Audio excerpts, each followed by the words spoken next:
Bonjour tout le monde. Dans cette vidéo, je vais vous parler de la méthode Suzuki avant d'entamer une série de vidéos concernant cette méthode pour l'apprentissage d'un instrument musical et en particulier le violon. Alors, je vous laisse avec la suite. La méthode Suzuki est née au Japon. Elle a été conçue par Monsieur Shinichi Suzuki. Des fois, quand on regarde les enfants qui jouent de la musique, qui jouent d'un instrument, on peut penser que ce sont des enfants qui ont du talent, qui sont doués, qui sont en train de faire une chose difficile.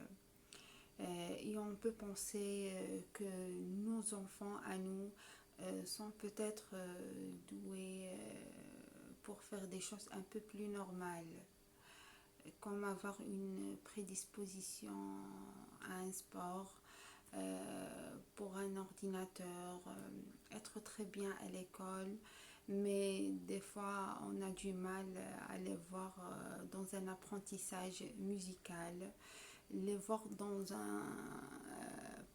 les voir avec un instrument dans les mains. Et c'est à ce moment-là qu'on se trompe, du moins on risque de se tromper parce qu'on imagine qu'il faut avoir du génie pour jouer de la musique. Et ce n'est pas tout à fait ça. Cette sensibilité vers la musique n'est pas donc réservée qu'à certains enfants qui peuvent être particulièrement doués, mais on la retrouve une prédisposition commune chez tous les enfants qui ont la capacité d'apprendre une langue. Et c'est sur ça que Monsieur Suzuki a basé toute sa pédagogie. Les enfants, tous les enfants, en apprenant une langue, imitent leurs parents.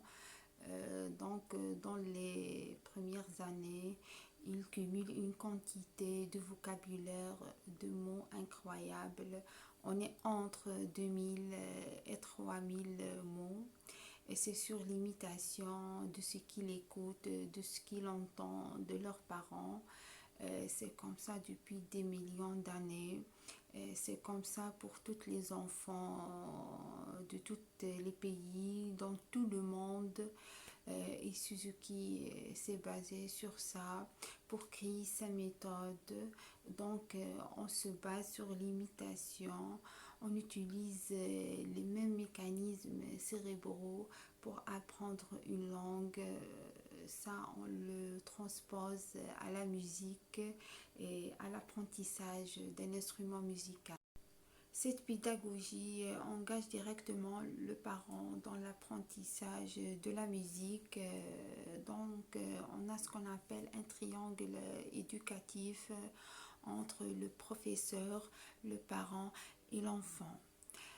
Et le parent utilise les mêmes stratégies, on peut dire, que pour apprendre à son enfant à parler une langue et à apprendre un vocabulaire de mots.